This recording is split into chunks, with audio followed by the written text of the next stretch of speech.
자, 13주차 수업은 합병정렬하고 클래스에 대해서 진행을 할 겁니다. 자, 우리 지난 시간 리뷰를 좀 하면은요, 우리 그 분할정복기법에 대해서 이야기를 했었습니다. 자, 하나의 문제를 작은 규모의 문제로 변환해서 문제를 해결하고, 그 다음에 그 해결한 문제를 해결한 그 결과를 취합해서 문제를 해결하는 기법이 분할정복기법이겠죠. 자, 이 분할정복기법을 활용해서 우리가 지난 시간에 공부했던 게 크게 두 가지가 있는데, 하나는 데코레이트, 소트, 언데코레이트 패턴이 있었고, 이진 탐색이 이렇게 있었습니다. 자, 데코레이트, 소트, 언데코레이트 같은 경우에 있어서는 파이썬에 내정되어진 기본 정렬 함수 자체를 활용하겠다라는 겁니다. 자, 파이썬에서 기본적으로 내정되어 있는 정렬 함수는 팀소트라고 되어 있는데, 이 팀소트는 기존에 알려져 있는 정렬 함수보다 굉장히 효율적이다, 되게 빠르다라고 알려져 있습니다. 자, 그래서 기본 내장 함수 자체가 리스트를 소팅할 때 우리 소트 함수가 있었고, 그 다음에 그냥 시스템에서 제공해 주고 있는 정렬 함수 소티드 함수가 이렇게 있었는데, 그런 함수를 사용해서 정렬을 하게 되죠. 그런데 기본 정렬 함수로 정렬하지 못하는 대상들이 존재하는데, 그거는 케이스 바이 케이스로 각각 다 다르죠. 그래서 그 정렬하지 못하는 혹은 되게 애매모호한 케이스에 대해서 우리가 정렬할 수 있도록 추가적인 작업을 수행하게 됩니다. 자, 추가적인 작업을 수행할 때 어떻게 하느냐? 우리가 정렬을 하겠다라는 것 자체가 프로그래밍을 하는 사람, 프로그래머가 자기만의 그 정렬하는 기준이 있다는 얘기죠. 그 기준을 가지고 각각의 정수 타입으로 순서를 부여해 주는 겁니다. 그래서 키값을 부여해 주는데, 그런 것을 우리 데코레이트 한다라고 이야기하고요. 정렬을 수행하고 난 다음에 그 데코레이션 했던 것들을 다 떼내 가지고 원래 리스트로 만들어 주는데, 그게 이제 언데코레이트 라고 보면 되겠습니다. 자, 기본적으로 우리의 정렬 함수에 대한 시간 복잡도는 빅 O 노테이션으로 n 로그 n입니다. 그래서 n 로그 n인데, 우리 이렇게 보게 되면 우리 그 데코레이트를 할 때 우리 n개의 잠깐만요.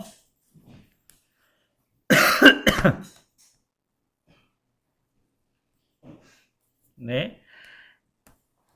왜 안 써져?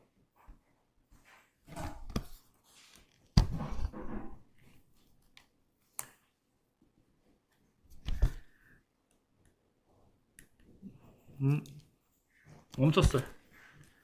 근데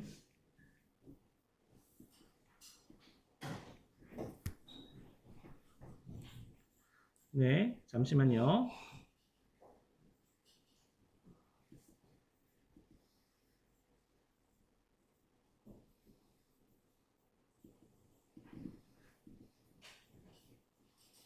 아하.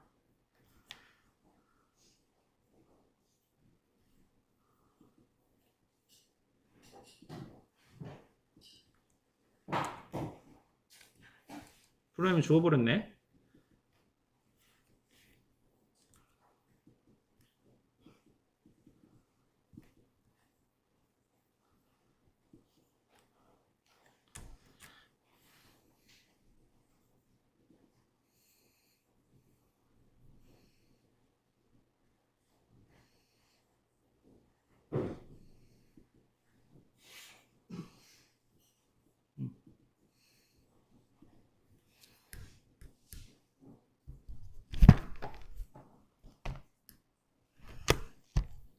뭐가 죽었는지 모르겠는데.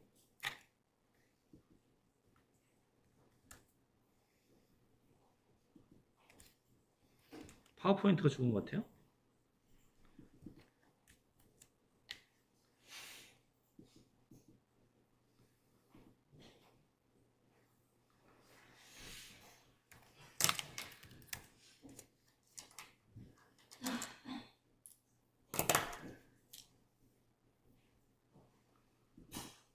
아,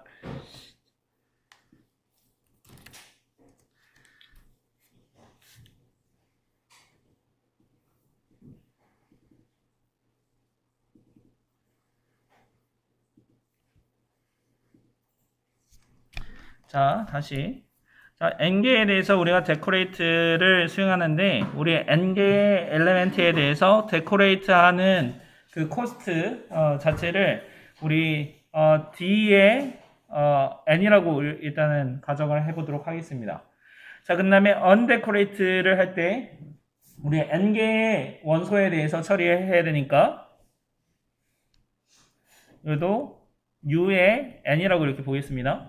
그 다음에 정렬함수에 있어서 최악의 경우 우리가 필요로 하는 그 시간 복잡도 이렇게 보면 n 로그 n이거든요. 그러면은 걔를 앞에 어떤 상수가 붙을지는 모르겠지만 c에 n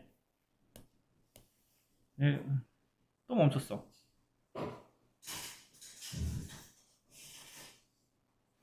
녹화하지 말라고 하나 봐.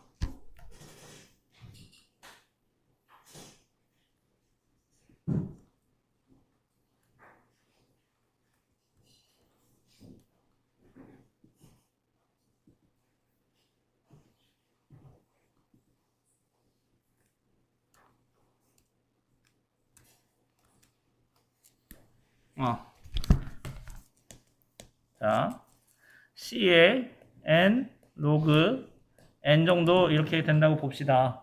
자, 이렇게 하면 얘가 얼마나 복잡한 식인지 이거랑 상관없이 본다면 N 로그 N 플러스 C1, C2에 N 이렇게 나올 수가 있어요. 그러면 얘 비고 노테이션으로 풀면 얘는 비고의 N 로그 N이 되겠습니다. 그래서 데코레이트, 언데코레이트 하더라도 상대적으로 요 소팅하는 함수 자체의 타임 컴플렉시티가 n 로그 n이기 때문에 요 데코레이트, 언데코레이트의 코스트가 숨겨져서 우리가 좀 더 효과적으로 처리할 수 있다고 볼 수가 있습니다.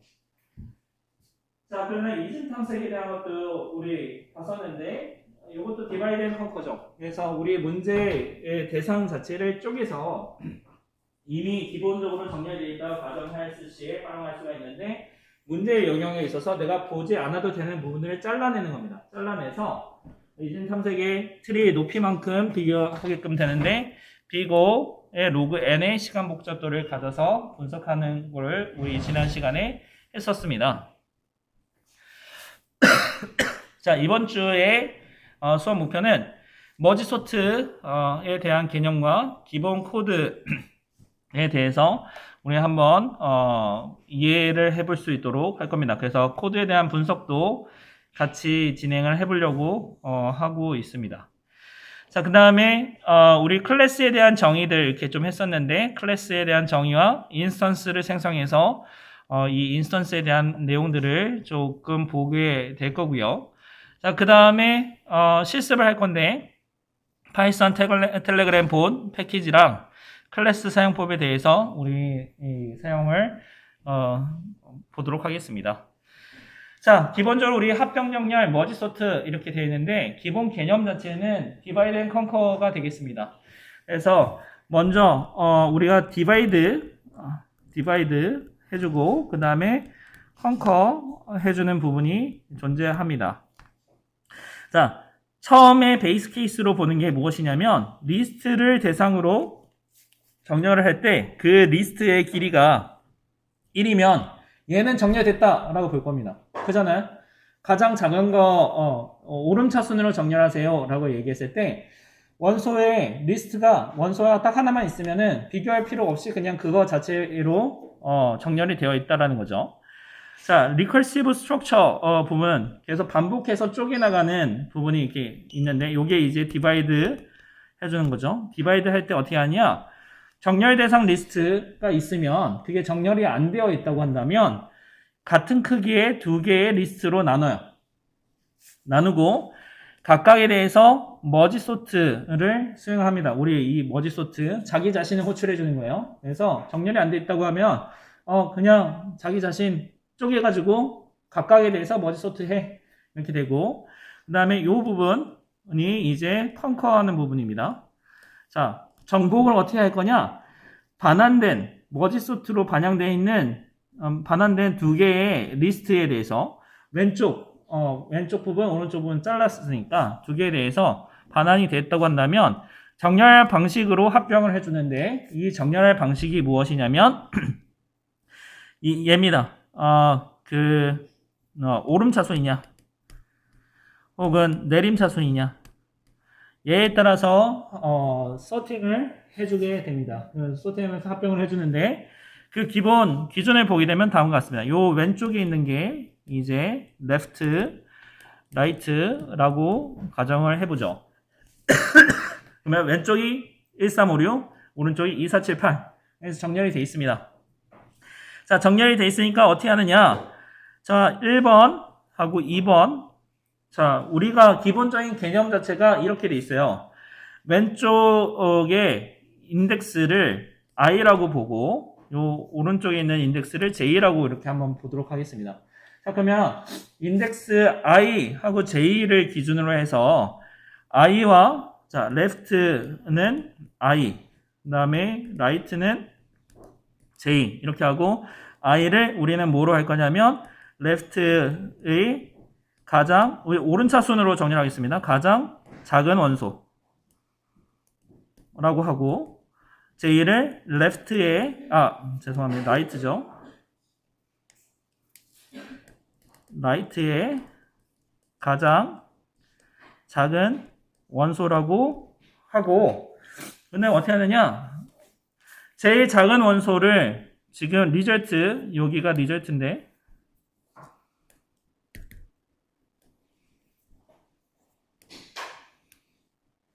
잠깐만요.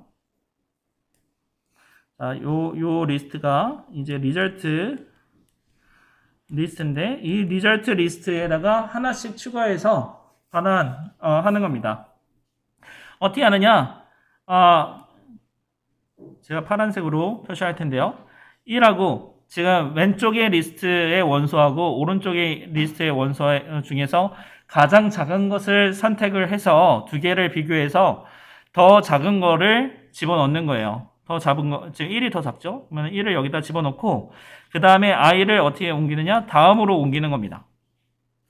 그러면 이 right는 아직까지 j는 옮기지 않았고 오른쪽에서는 가장 작은 원소를 가리키고 있고 왼쪽에서는 그 다음 원소로 비교 분석하는 거죠. 비교 분석해서 보니까 오른쪽이 훨씬 더 작아요.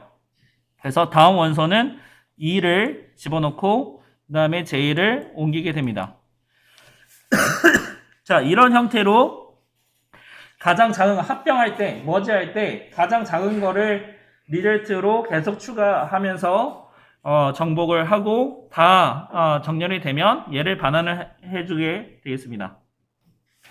걔를 지금 보여주는 코드가 다음과 같습니다. 합병 정렬인데 자 머지 소트 이렇게 보면 이 코드를 한번 뜯어서 한번 봐보죠.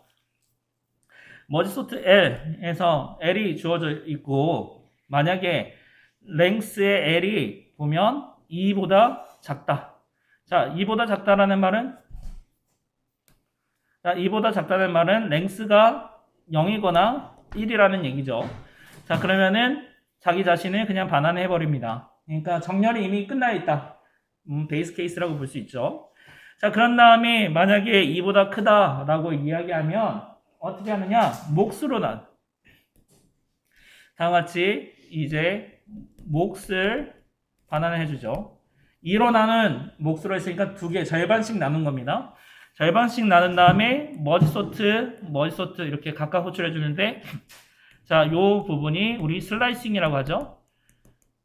자, 리스트를 쪼개는데 보면 앞에가 비어 있죠. 여기 보면 앞에가 비어 있죠. 앞에가 비어 있고 땡땡 미드 하면 미드까지 미드 바로 전까지 지금 리스트를 쪼개 가지고 파라미터에 넣어주고 미드 땡땡 하면 미드를 포함시켜 가지고 나머지까지를 이제 리커시브 스트럭처로 반환하게 됩니다. 자, 리턴되는 값 할 때 리턴 될 때는 어떻게 하느냐? left하고 right 이미 소팅 돼 있다 가정하고 그 다음에 conquer를 해주죠.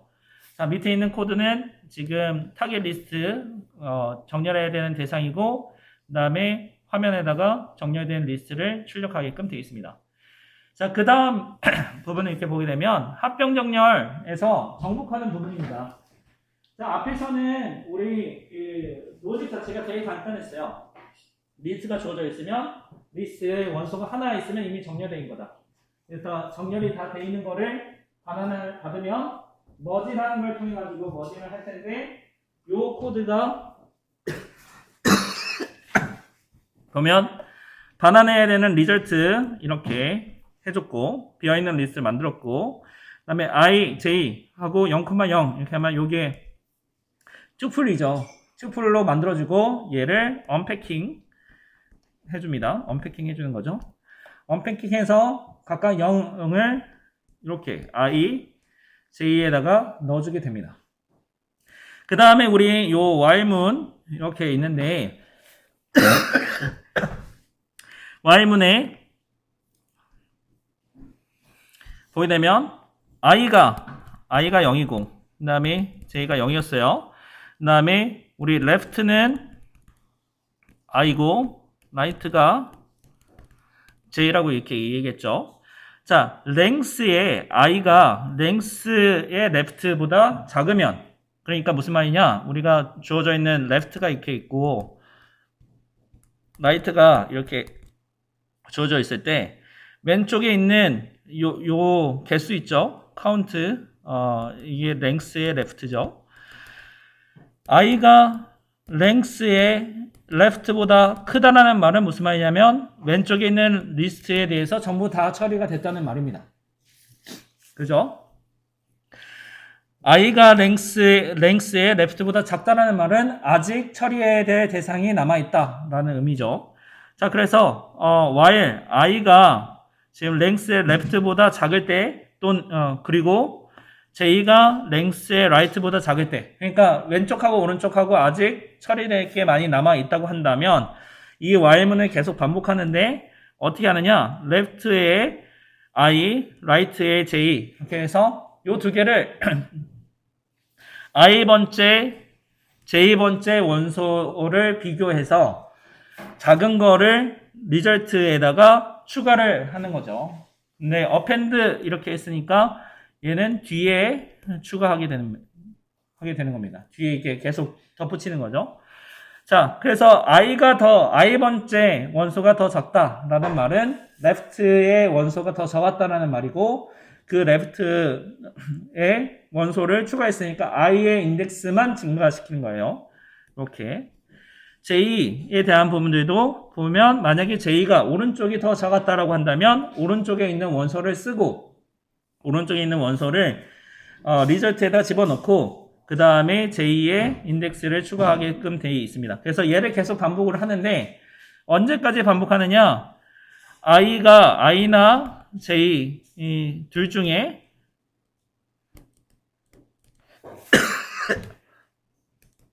length의 left를 추가하거나 length의 right를 추가할 때까지 추가하게 되면 이제 딱 반환되는 거죠. 그 다음에 있는 요 두 개, 요 네 줄이 이렇게 그 예외 처리를 해주는 건데 이 예외 처리 해주는 게 무엇이냐면 왼쪽에 있는 왼쪽에서 처리되지 않은 원소에 대해서 뒤에다가 붙여주는 겁니다. 그 리절트 뒤에 추가해주는 코드가 이렇게 되겠습니다. 요거는 left고 여기는 right에 대해서 처리를 해주는 거죠. 자, 그래서 left, right 해주는데 i 보면 슬래싱을 하잖아요. i번째부터 나머지, j번째부터 나머지 이 코드인데 자, 이 코드를 보면 i번째, j번째라고 했을 때 코드가 정상적으로 동작해요. 왜 정상적으로 동작을 하냐면 만약에 i 때문에 위에 있는 while문이 빠져나왔다고 한다면 여기 슬라이싱 할 때 i번째 원소부터 나머지에 대해서는 처리하지 않기 때문에 그냥 넘어가게 되고요. right, j가 뭐 조금이라도 남아있으면 앞에 있던 원소들은 처리하지 않고 뒤에 있는 원소들에 대해서만 슬라이싱 해서 그 원소 각각에 대해서 뒤에다가 덧붙이니까 문제가 없게 되는 것이 되겠습니다. 자, 이렇게 한 다음에 컨커를 하는 거죠. 그래서 이 두 개에 대해서 코드가 합쳐지면 위에서는 쪼개나갔고 요 머지해서 반환해 줄 때 합병해서 머징하면서 소팅을 하게 됩니다. 자, 그래서 이 머지 소트 부분을 좀 우리가 분석할 필요가 있는데요. 자, 머지 소트를 할 때 보게 되면 우리는 절반씩 나눠서 처리를 하고 그 다음에 머지 할 때 보면은 절반씩 나눈 것들에 대해서 우리 머징을 하게 됩니다. 자, 그러면 우리 여기 머지 함수가 호출되는 횟수를 생각해 보면 절반씩 나눌 때마다 우리 호출을 하게 되니까 절반씩 나눈다고? 그러면은 어떻게 되죠? 두 개로 쪼개지면 한 번 이렇게 해주는데 이게 지난번에 우리가 봤던 그거랑 비슷해지죠. 뭐죠? 로그 함수 이젠 탐색 트리랑 비슷해지기 때문에 얘 아무리 많이 해봤자 로그 n 정도 하게 될 겁니다. 그러면 로그 n만큼 처리가 할 거고요. 자, 요 머지라는 것들을 보게 되면 몇 번이나 비교할까요? 이렇게 보면은 n-1번 비교하게 됩니다. n-1번이 어떻게 되느냐? left의 length의 left만큼 그 다음에 플러스 right의 left의 length의 right만큼 하고 마이너스 1번만큼 비교를 하게 됩니다. 그리고 얘는 이만큼은 우리 n이라고 볼 수 있어서 n-1번 비교하는데 왜 마이너스 1이냐? 이 마이너스 1은 우리가 두 개씩 비교하고 맨 마지막에 남은 나머지 선택하고 맨 마지막에 남은 나머지에 대해서는 비교할 필요 없이 이미 끝난 거죠. 그래서 마이너스 1이 됩니다. 근데 얘 n-1번 하면은 비고의 n이죠. 그래서 머지 함수가 호출되는 횟수랑 머지 함수에서 비교 횟수 혹은 뭐 다른 거 다 합쳐가지고 하면 결국은 비고 로그 n 곱하기 비고의 n 이렇게 하니까 비고의 n 로그 n이 됩니다. 자, 이렇게도 볼 수 있고요. 우리가 조금 더 자세히 비교 분석한다고 하면 이 머지하는 것들을 이렇게 보게 되면 하나씩만 소팅하는 경우 있죠. 하나씩만 하는 거를 보게 되면 자, 한 번만 우리 보면은 두 개에 대해서 원소 비교하는 거 보면 한 번 비교하고 그 다음에 두 번 레프트 라이트에 대해서 두 번 비교해보고 세 번 비교하고 네 번 비교하고 점점점 여기서 n번을 하게 되는데 여기에 있는 횟수가 로그 n번 정도 이렇게 될 겁니다. 앞에 뭐 상수 C 이렇게 붙어 있긴 하겠지만 로그 n번만큼 쪼개면서 할 거예요. 그러면 요 각각 워스트 케이스를 생각해 보면 한 번 비교하고 두 번 비교하고 세 번 비교하고 네 번 비교하고 요 것들 다 n으로 다 보내버려요.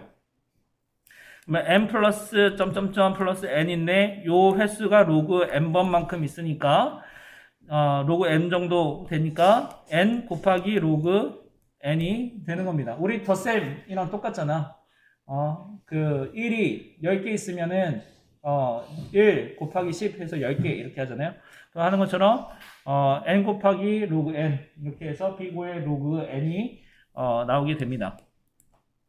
그래서 우리가 보게 되면 합병정렬, 디바이드 앤 컨커로 해가지고 여러 가지 알고리즘들에 대해서 나왔는데 여러분들 옛날에 컴퓨터 사이언스의 이론 부분에서 어떤 일들이 있었냐면 소팅 하는 거가 굉장히 중요하다고 얘기했죠. 소팅을 할 때 계속 퀵 소트, 뭐 머지 소트, 뭐 다른 인덱스 소트 이런 소팅들에 대한 것들을 이제 제시를 하면서 박사 논문을 다 썼어요. 박사 논문을 썼는데 퀵 소트, 퀵 소트, 뭐 이런 뭐 슈퍼 퀵 소트 뭐 이런 걸 내세우면서 박사 학위 논문들을 썼는데 보니까 비고 노테이션을 도입을 하면서 이 소트에 대한 이런 알고리즘에 대한 정량적인 비교 분석이 되는 게 되었습니다. 그래서 알고 보니까 이론적인 부분들 퀵소트, 머지소트 정말 좋다라고 얘기했던 알고리즘 자체가 빅O의 로그 n을 벗어나지 않더라라는 게 입증이 되고, 그래서 이 분야 자체에서 알고리즘을 개발하는 것들에 대해서 더 이상 소팅에 대한 부분은 하지 않게끔 된 겁니다. 자, 여기까지가 우리 그 머지소트에 대한 얘기고요. 바로 이 전장까지 했던 게 이제 우리 절차 지향적인 프로그래밍 패러다임에 대해서 우리 공부를 한 겁니다. 지금부터는 객체 지향에 대한 것들을 조금 할 거고, 오늘은 이벤트 오리엔티드 프로그래밍 패러다임까지도 다루게 될 거예요. 그래서 오늘 총 3개의 프로그래밍 패러다임을 다루게 될 건데, 예전에 한번 설명을 했었던 것 같기도 합니다. 우리가 지금 이 객체 지향 모델링 이렇게 하면 모든 게 다 객체다라고 이야기를 했었습니다. 자, 이게 객체인데 오브젝트라고 이야기하는데, 제가 자동차를 가져왔는데, 우리가 일반적으로 하는 거 보면 실세계에 있는 자동차 오브젝트가 있으면 얘를 디자인하고 그다음에 모델링을 해서 카 클래스로 만들어요. 카 클래스로 만들면 그러면 이 클래스는 우리 틀이라고 하죠. 틀.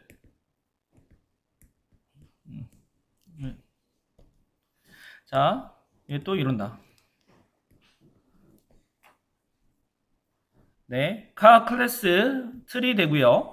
그 다음에 우리 이 카 클래스를 사용해서 컴퓨터 월드 상에서 카 오브젝트를 만들면 요 카 오브젝트가 생성이 돼서 인스턴스가 돼서, 그래서 요게 서로 연결이 이렇게 되는 거죠. 연결이 되는데, 자, 우리가 지금까지 활용했던 거는 만약에 현실 세계의 카 오브젝트를 가지고 어떤 틀로서 카 클래스를 만들고 그 다음에 얘를 메모리상의 컴퓨터 월드상의 인스턴시에이션을 해서 실체를 만들었어요. 그 다음에 이 카 오브젝트를 컴퓨터 월드상에서만 동작시키게끔 하면, 그러면은 이게 우리 소위 얘기하는 아스팔트 8 같은 그런 레이싱 게임이 되는 거죠. 그런데 만약에 여기에 있는 카 오브젝트 이렇게 있죠. 요 카 오브젝트 각각에 대해서 또 멈췄어. 자, 카 오브젝트 각각에 대해서 엔진도 오브젝트로 만들고 조향장치도 오브젝트로 만들고, 그 다음에 그거를 카 클래스로 매칭을 하고, 그 다음에 걔를 오브젝트 형태로 전부 다 만든다고 생각해 주세요. 자, 그러면은 그 다음에 이 카 오브젝트에서 여러 가지 계산을 수행해서 뭔가 개선을 이뤄냈습니다. 개선을 이뤄내고 난 다음에 이 카 오브젝트에서 계산한 거를 다시 현실 세계에다가 이렇게 반영을 하면 어떻게 될까요? 요게 우리 테슬라죠. 테슬라에 있는 그 전기 자동차가 그 펌웨어 업데이트를 했더니 성능이 더 개선되더라, 더 좋아지더라, 이렇게 이야기했잖아. 이게 뭐냐면 카 오브젝트에 있는 각각에 대한 그 시스템이 이제 카 오브젝트 컴퓨터 월드상에서 있는 것들을 처리를 해줘서 현실 세계에 있는 시스템을 제어하게끔 한 겁니다.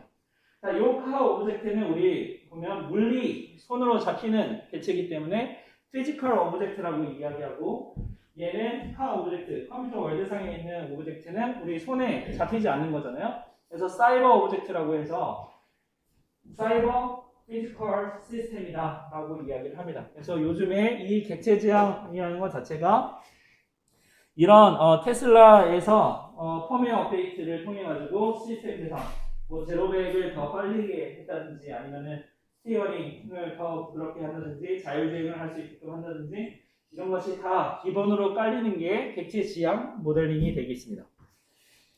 자, 그래서 클래스 오브젝트 인스턴스에 대한 얘기를 했었는데, 우리 파이썬은 다시 복습을 하자면 파이썬은 객체 지향 프로그래밍 언어 중에 하나이고, 파이썬의 거의 모든 것이 다 오브젝트로 구성되어 있습니다. 그래서 오브젝트는 속성, 프로퍼티 혹은 어트리뷰트라고 얘기하고 메소드로 구성돼서 메소드를 사용해서 이런 프로퍼티나 어트리뷰트들을 수정하거나 값을 가져올 수 있게끔 하는 거죠. 자, 이 클래스는 오브젝트를 생성하는 생성자와 같고, 객체를 생성하는 청사진으로 볼 수 있다 했는데 요 오브젝트를 저는 인스턴스라 이렇게 얘기하고 싶습니다. 메모리상에 오브젝트를 만드는 생성자예요. 혹은 청사진이에요. 자, 오브젝트다. 우리가 일반적으로 오브젝트라고 얘기하면 문제 영역에 있는 실색의 객체와 대응된다 라고 얘기했는데 이게 아까 얘기했던 테슬라에서의 엔진 같은 거죠. 엔진의 특징, 속성을 전부 다 그게 이제 우리의 문제 영역을 보고 이 엔진에 있는 속성을 컴퓨터 월드로 보내게 될 때 클래스를 사용하는 겁니다. 자, 컴퓨터 과학에서는 객체, 변수, 자료구조, 함수, 객체, 메소드 또는 식별도와 연결된 메모리 공간으로도 볼 수가 있는데 이렇게 이야기한다 했을 때 이 객체는 우리 인스턴스다 라고 얘기를 합니다. 여기 인스턴스. 자, 객체 기반의 클래스 기반의 객체 지향 프로그램 패러다임에서는 오브젝트가 메모리상에 생성된 실체로 볼 수 있고 해당 오브젝트는 변수, 함수, 자료 구조의 조합으로 구성될 수 있게 되겠습니다. 자, 이렇게 하는 것 자체를 이렇게 보게 되면 우리가 좀 이해가 잘 안 될 수가 있어요. 우리의 머릿속에 클래스, 오브젝트, 인스턴스 이게 각각 이해가 안 될 수 있는데 자, 이렇게 한번 봐보죠. 무엇이 있냐면 자, 클래스가 이렇게 있고요. 이렇게 한 다음에 얘가 우리 어떤 뭐 시스템이라고 이렇게 봅시다. 시스템으로 봐가지고 이렇게 해보자. 현실에 있는 피지컬 시스템이 이렇게 있어요. 이 현실에 있는 피지컬 시스템을 바탕으로 해서 우리 여기 옆에 있는 클래스처럼 이렇게 시스템을 만들었어요. 시스템 클래스를 하나 만들었습니다. 자, 이를 통해 가지고 자, 인스턴스를 만들었는데 요게 요 피지컬 시스템을 우리 sys라고 하면 sys 1, sys 2, sys 3 이렇게 만들 수가 있겠죠. 인스턴스로. 자, 여기는 현실, 여기는 메모리 상이 있는데 청사진으로 해가지고 이런 인스턴스를 만드는 개념들 자체가 머릿속에 잘 안 들어올 수가 있어요. 안 들어올 수 있고. 자, 그러면은 우리 얘를 이해할 때 어떤 거를 사용하는 게, 어떤 예제를 사용하는 게 가장 좋으냐? 여기 있는 클래스 있죠? 이 클래스를 우리 뭐로 얘기할 거냐면 DNA라고 한번 생각해보죠. DNA라고 생각해보고 쌍둥이 생각해보죠. 쌍둥이는 DNA가 같잖아요? 일란성 쌍둥이를 보면은 DNA가 같잖아. 그런데 실체는 각각 다릅니다. 유전자 구성이 똑같다고 해가지고 실체가 다른 거 아니잖아요. 그래서 사람이 각각 인격이 다 있는 거잖아요. 그런 것처럼 요 클래스라는 것 자체는 우리가 DNA 구조를 정의하는 것이라고 볼 수 있고 그 DNA를 동일한 DNA를 가지고 있지만 실제로 인스턴시에이션 됐을 때의 객체는 각각 다 다른 겁니다. 그래서 이런 객체가 지금 서로 상호작용할 수가 있게 되는 거고 이러한 DNA를 정의한다고 했을 때 우리가 사용하고 있는 예하어가 요 클래스라는 예하어가 되겠습니다. 자, 이런 클래스 예하어를 보게 되면 인덴테이션 들여쓰기를 통해 가지고 우리 그 멤버 펑션들을 정의할 수 있는데 다음과 같이 이 멤버 펑션을 정의합니다.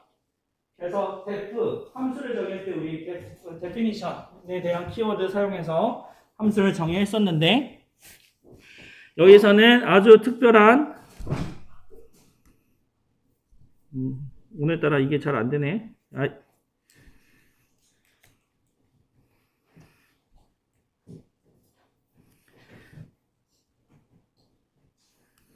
자, 아주 특별한 함수로 다음과 같은 init 함수가 이렇게 있습니다. 여기 보면 언더바 두 개예요. 이게 더블 언더스코어 이렇게 해가지고 던더 노테이션이다 라고 얘기하는데 init 함수가 있습니다. 얘는 클래스가 인스턴시에이션 될 때, 실체화가 될 때 항상 호출되는 함수고 여기 셀프라는 키워드가 존재합니다. 자, 셀프 키워드가 있고 그 다음에 멤버 펑션들이 이렇게 있는데 이 셀프라는 키워드는 자기 자신을 나타내는 인스턴스에서 자기 자신을 나타내는 아주 필수적인 예화가 되겠습니다. 자, 이 셀프를 보게 되면 이 셀프가 의미하는 바가 무엇이냐? 여기 메모리상에 할당되어 있는 인스턴스 그 자체를 나타내요. 자, 인스턴스에서 요 인스턴스가 메모리상에 할당이 되어 있는데 예를 들어서 set value 1이라는 함수가 호출되었다고 한다면 여기는 함수가 호출됐다고 한다면 이 함수를 호출하게끔 만드는 핸들이 있을 거예요. 변수가 있을 겁니다. 인스턴스가 있을 겁니다. 그 인스턴스가 메모리상에 여러 개가 존재할 수 있는데 그 여러 개 중에 자기 자신을 나타내는 특수 키워드가 이 self라는 키워드가 되겠습니다. 그래서 self.variable 1의 value를 쓰게 되면 다른 거에 영향을 미치지 않고 자기 자신에만 쓰게끔 되어 있는 거예요. 자, 예를 할 때 이게 보면 장점과 단점들이 이렇게 있는데 set value 1 해서 자기 자신 요 인스턴스들이 이렇게 있으면 인스턴스에 자기 고유의 공간에다가 변수를 추가할 수도 있고 이 모든 시스템의 클래스 요 인스턴스들끼리 서로 다 공유하는 공간을 정의할 수도 있는데 그런 것을 우리 클래스 베리어블이다 라고 얘기를 합니다. 이에 대해서 좀 더 한번 봐보죠. 자, 클래스를 정의할 때 어떻게 하느냐? 우리는 사용자 정의 타입을 만든다 라고 이야기합니다. 사용자가 자기만의 타입을 만든다 라고 얘기하는 거고요. 자, 오브젝트의 구조를 정의하는데 어떻게 하느냐? 어트리뷰트, 앞에서 프로퍼티라고도 얘기했습니다. 어트리뷰트와 메소드를 사용해서 정의합니다. 자, 오브젝트의 메소드를 정의하고 오브젝트의 메소드에서 멤버 펑션들을 정의해서 해당 객체의 속성에 접근할 수 있도록 합니다. 자, 해당 속성에 접근하게 한다 라고 얘기했을 때 자, 우리가 보게 되면 요 어트리뷰트들은 일반적으로 어떻게 해야 되느냐? 명사형이요, 명사형. 그 다음에 요 메소드는 어떻게 되느냐? 동사형이에요. 자, 그래서 명사형, 동사형 이렇게 되어 있는데 명사형은 무슨 말이냐? 클래스를 설명할 때 어떻게 하냐면 뭐 사람을 가지고 얘기를 해보죠. 키, 몸무게, 나이, 학번, 이름 이렇게 명사형으로 떨어지는 것들은 다 어트리뷰트가 되겠습니다. 그래서 이런 어트리뷰트들이 인스턴스당 구분을 해야 되느냐 아니면 클래스당 구분을 해야 되느냐 이렇게 보면 되고요. 이 메소드라고 되어 있는 거는 동사입니다. 동사. 걷다, 공부한다, 생각한다, 밥을 먹는다, 이동한다, 움직인다. 자, 이런 것들 다 동사형으로 표현되는 것들이 메소드들이 되겠습니다. 그래서 여러분들이 클래스를 정의한다고 했을 때 어트리뷰트들을 명사형으로 떨어지는 우리 머릿속에 생각할 때 굳이 살아있는 개체뿐만이 아니라 어떤 조직에 대해서 클래스를 만들 수도 있는데 명사형으로 떨어지는 것들은 어트리뷰트, 그 다음에 동사형으로 표현될 수 있는 것들은 메소드로 정의를 하게 되어 있습니다. 그렇게 하는 걸 하다 보면 어떤 것들을 할 수 있냐면 이 명사형인데 모든 클래스들이 전부 다 공유하고 있는 공유할 수 있는 변수 하나 이런 것들 생각해 볼 수 있을 거고요. 인스턴스 고유하게 가지고 있는 변수 이렇게 공간을 생각해 볼 수 있는데 결국은 여기서 얘기한 것처럼 객체의 속성에 어떻게 접근할 거냐, 접근하는 방법이 무엇이냐에 대한 고민들을 좀 해야 됩니다.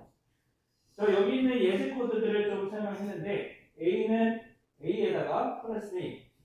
자, 이렇게 클래스 네임이라는 클래스를 호출해주면 어떻게 되느냐? 여기 셀프 이렇게 호출해서 이 이니시라는 함수가 호출됩니다. 인스턴시에이션 할 때마다 이 이니시 호출된다고 했습니다. 그래서 프린트 A.attribute 하면 1이 출력돼요. 여기서 1이 출력됩니다. 자, 그런 다음에 클래스 네임. 어트리뷰트에 20으로 넣고 A점 어트리뷰트에 10 이렇게 넣어주면 공유하는 공간에는 20이 들어가고 자, A 인스턴스의 어트리뷰트 공간에는 10이 들어가요. 그 뒤에 B라는 인스턴스를 하나 더 만들고 얘를 출력해보면 어떻게 되냐면 리절트가 20이 나와요. 자, 이게 어떤 내용이냐면 다음과 같습니다. 클래스 베리어블, 인스턴스 베리어블 이렇게 있는데 일단은 접근은 어떻게 하느냐 어떤 식으로 되어 있냐면 B라고 우리가 관수를 만들었다고 하면 이 B는 인스턴스예요. 인스턴스. 이 인스턴스는 우리는 이 B의 인스턴스에 어트리뷰트라는 공간에 접근하고 싶다라고 이야기하면 이 B를 핸들로 사용하고 이 점이 우리 점을 보면 우리 파이썬도 그렇고 C++도 그렇고 점을 보면 얘는 소유격이다라고 인식해야 된다고 얘기했습니다. 그래서 B점 이렇게 하면은 B 인스턴스의 어트리뷰트 이렇게 해석이 되는 거고 이 공간에다가 접근을 하는데 어떻게 되느냐 이게 왼쪽에 있으면은 공간으로 나오고 오른쪽에 있으면은 값으로 치환해서 준다고 했죠. 자, 그런데 이 공간이 어떻게 되느냐 위에 있는 것처럼 모든 클래스 인스턴스들이 공유하는 공간이냐 아니면은 자기 자체의 공간이냐 자신의 공간이냐 얘를 구분하는 게 무엇이냐면 앞에서 설명했던 요 셀프 혹은 init 함수 바깥에 요 def 바깥에 있는 요 변수 이름 요 어트리뷰트 대문자 어트리뷰트라고 정의한 게 클래스 베리어블이 되겠습니다. 자, 그래서 이 클래스의 접근을 어떻게 하느냐? 지금 이 상자가 인스턴스라고 이야기한다면 A의 클래스 네임, 이 클래스 네임 타입에 A 인스턴스, B 인스턴스, 요 A하고 B, 스몰 A, 스몰 B가 핸들이 되고요, 식별자가 됩니다. 그래서 요 메모리 공간에 연결이 되어 있는데 클래스 베리어블이다 라고 이야기하는 게 무엇이냐? 여기 공유 공간 하나 만들어 놓고 이 어트리뷰트 사용하는 거고요. 그 다음에 각각에 대해서는 자기 독자적인 공간들을 활용해서 얘를 처리를 해줍니다. 자, 얘를 지금 설명하고 있는 이유는 우리 그 텔레그램 기반의 챗봇을 만들 거라서 얘를 해주는 건데 여러분들 챗봇을 만들어서 프로그램을 돌리면요 기본적으로 여러분들 여러 개의 그 객체들이 생성이 됩니다. 사용자별 처리해주는 객체들이 생성이 되는데 그 객체에서 각각 개별 사용자를 위한 변수들이 있겠고요. 그 다음에 이 텔레그램 봇 전체 개별 사용자 말고 개별 사용자가 전부 다 공유하는 데이터들이 필요한데 이 공유하는 데이터들이 이런 어트리뷰트 클래스 베리어블을 통해 가지고 공유가 되고 그 다음에 개별 데이터들은 로컬 변수 처리하는 것처럼 셀프에 종속되게 되어 있습니다. 자, 얘를 이제 설명하려면 이벤트 오리엔티드 프로그래밍에 대해서 이야기를 해줘야 되는데 자, 앞에서까지는 뭘 했냐면 절차지향적인 걸 했어요. 그래서 프로그램이 어떻게 되느냐 프로그램 플로우가 위에서부터 밑으로 호출이 되고 함수를 호출할 때마다 그 컨트롤 플로우가 바뀌어요. 객체 지향은 어떻게 되느냐 객체 지향 프로그래밍은 우리가 문제 영역에 있는 시스템을 클래스로 만들어 객체로 만들어 그 다음에 객체끼리 서로 상호작용하면서 문제를 해결해요. 자, 근데 이벤트 오리엔티드 프로그래밍은 어떻게 되느냐 프로그램의 흐름 자체를 이벤트를 기준으로 봅니다. 이벤트. 우리가 프로그래밍을 하다 보니까 어떠한 상황들이 발생하냐면 오브젝트 오리엔티드로 프로그래밍을 했는데 얘가 객체 지향으로 프로그래밍을 했지만 실제로 실행될 때는 절차 지향적으로 호출이 돼요. 위에서부터 밑으로 호출이 돼요. 자, 그러다 보니까 이게 조금 안 맞네 이렇게 된 거예요. 그래서 나오게 된 개념이 이벤트 오리엔티드 프로그래밍 패러다임이 되겠습니다. 얘는 어떻게 되느냐 이벤트의 종류, 사용자의 액션, 제어 장치로 입력되는 센서의 출력, 다른 프로그램 또는 스레드로부터 받은 메시지를 바탕으로 해서 이벤트가 정의가 되는데 이 이벤트를 어떻게 하느냐? 객체를 사용해서 다 등록을 하되 이벤트나 이벤트 핸들러, 이벤트 분배기 이런 것들을 객체로 다 정의를 하되 어떻게 하느냐? 이벤트가 발생하면 걔를 처리해준다라는 개념으로 가져갑니다. 그래서 여러분들 마우스가 클릭되면 그 이벤트가 발생했다. 그러면 그 이벤트를 처리해주는 이벤트 핸들러가 있고 그 이벤트 핸들러에서 그 해당되는 이벤트를 처리하게끔 해줍니다. 자, 여러분들 많이 힘든 것 같으니까 10분만 쉬었다 가죠. 10분만.